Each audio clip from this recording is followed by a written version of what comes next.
നമ്മുടെ അഥവാ K C Venugopal ഇപ്പോൾ തന്നെ ഏകദേശം ഒരു മിന്നുന്ന പ്രകടനം കാഴ്ചവെച്ചുകൊണ്ട് ഇന്ത്യൻ രാഷ്ട്രീയത്തിലേക്ക് വളർന്ന് പന്തലിച്ച് കൊണ്ടിരിക്കുന്ന ഒരു അവസ്ഥയിലാണ്. അദ്ദേഹം ഇപ്പോൾ AICയുടെ സംഘടനാകാര്യ ജനറൽ സെക്രട്ടറിയാണ്.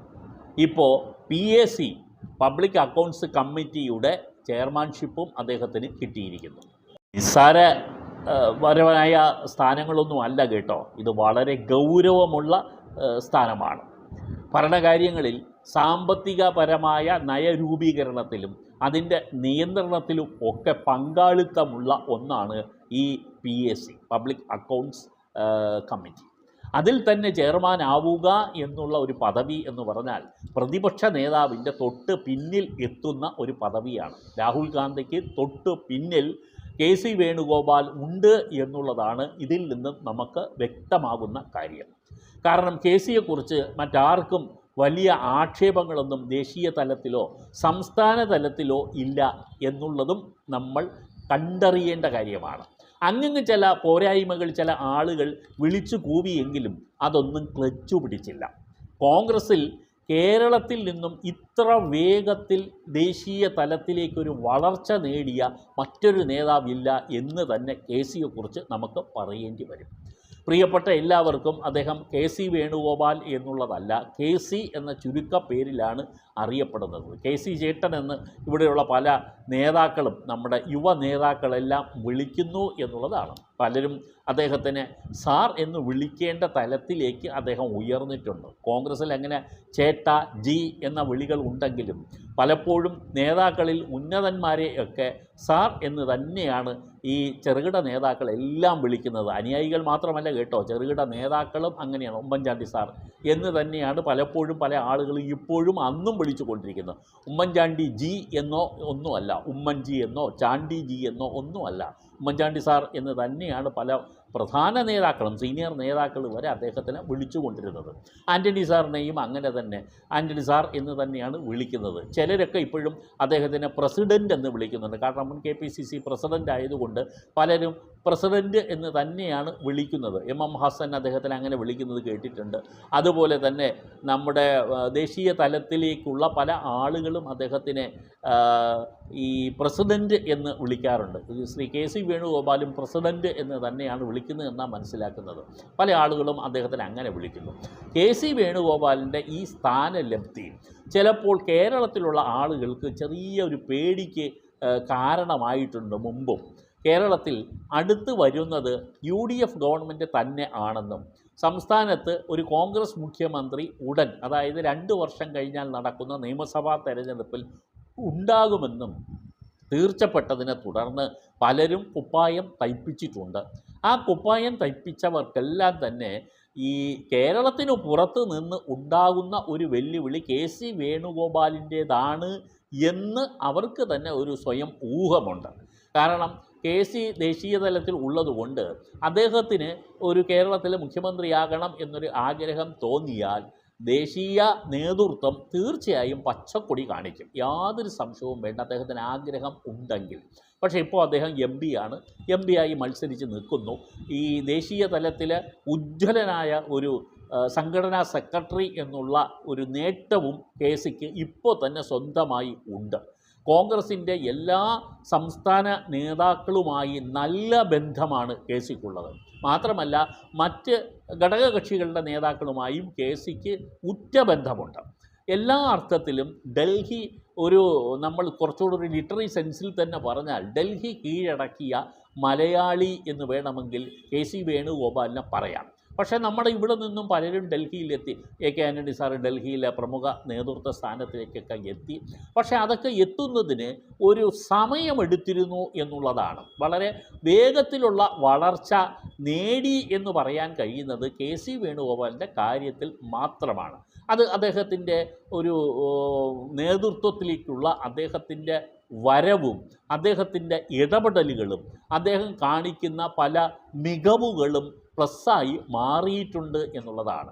ഏത് സംഘടനാ ദൗത്യം ഏൽപ്പിച്ച് കഴിഞ്ഞാലും അത് ഭംഗിയായി നിർവഹിക്കുന്നതിന് കെ.സി. വേണുഗോപാൽ കാണിക്കുന്ന ഒരു വ്യഗ്രത എല്ലാവരും അടിവരയിട്ട് പറയുന്നു. കാരണം AICC വിശ്വസിച്ചൊരു കാര്യം ഏൽപ്പിച്ചാൽ മുൻ പിൻ വ്യത്യാസമില്ലാതെ ഒരു പോക്കാണ് കെ.സി. വേണുഗോപാലിൻ്റേത്. അത് ആ ഏൽപ്പിച്ച ദൗത്യം നിറവേറ്റിയിട്ടല്ലാതെ പിന്നെ കെ.സി. മടങ്ങുകയില്ല. അത് സംസ്ഥാന ചില കോൺഗ്രസ് നേതൃത്വ പ്രശ്നങ്ങൾ വന്നപ്പോഴും കെ.സിയുടെ ഇടപെടലുകൾ അതിന് വലിയൊരു സഹായകരമായി എന്നുള്ളതാണ്. ആ പ്രശ്നങ്ങൾ പരിഹരിച്ചിട്ടേ പിന്നെ കെ.സി. ഡൽഹിയിലേക്ക് മടങ്ങിയെത്താറുള്ളൂ. കൃത്യമായ ഒരു വ്യക്തിബന്ധം നെഹ്റു കുടുംബവുമായിട്ട് കെ.സി. വേണുഗോപാലിന് ഉണ്ട് എന്നുള്ളതും നമുക്ക് തള്ളിക്കളയാവുന്ന കാര്യമല്ല. അത് കേരളത്തിൽ നിന്നുള്ള ഒരു വ്യക്തി എന്ന നിലയിൽ മാത്രമല്ല, ദേശീയ തലത്തിൽ തന്നെ കോൺഗ്രസ് കുടുംബം, കോൺഗ്രസിൻ്റെ നേതൃത്വ നിരയിൽ പ്രത്യേകിച്ച് നെഹ്റു കുടുംബവുമായി ഉറ്റബന്ധം പുലർത്തുന്ന ഒരു നേതാവ് കെ.സി. വേണുഗോപാലാണ്. മറ്റെല്ലാവർക്കും അത് കഴിഞ്ഞേ ഉള്ളൂ എന്നുള്ളതും മറ്റൊരു യാഥാർത്ഥ്യമാണ്.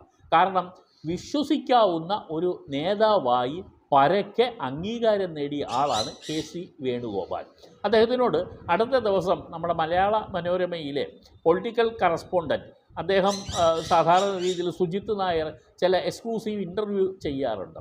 സുജിത്ത് നായർ ചെയ്ത ഇൻ്റർവ്യൂവിൽ അദ്ദേഹത്തിനോട് ചോദിച്ചു, താങ്കളെ കേരളത്തിലെ മുഖ്യമന്ത്രിയായി വരാനുള്ള സാധ്യത കാണുന്നുണ്ടല്ലോ എന്ന മട്ടിലൊരു ചോദ്യം ചോദിച്ചു. അതിന് കെ.സി. പറഞ്ഞ മറുപടി, പാർട്ടി ഏൽപ്പിക്കുന്ന ദൗത്യങ്ങൾ ചെയ്യുക എന്നുള്ളത് അല്ലാതെ എനിക്കിങ്ങനെ ഒരു സ്ഥാനത്തേക്ക് ഒരു മോഹം വെച്ചുകൊണ്ടുള്ള ഒരു നീക്കവും ഞാൻ നടത്തിയിട്ടില്ല, നടത്തുകയുമില്ല എന്ന് അദ്ദേഹം പറഞ്ഞു.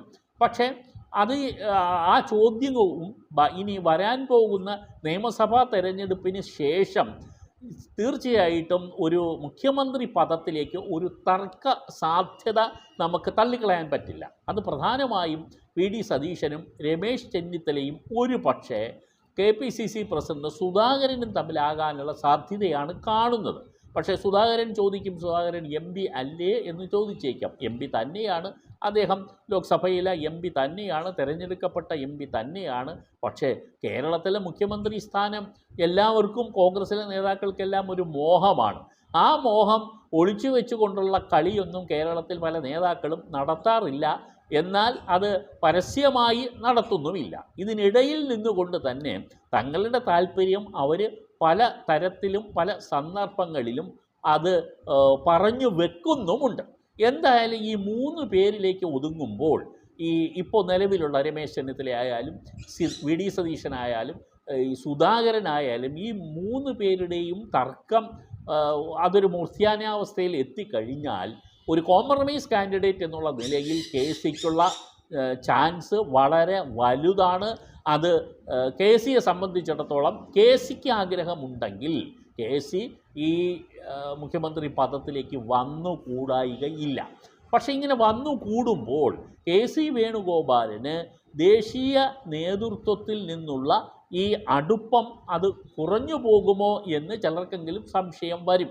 പക്ഷേ അങ്ങനെയൊന്നും സംശയിക്കേണ്ട ഒരു കാര്യവുമില്ല. KC അതെല്ലാം മറികടക്കാൻ കഴിയുന്ന മിടുക്ക് ഉള്ള ഒരു വ്യക്തി തന്നെയാണ്.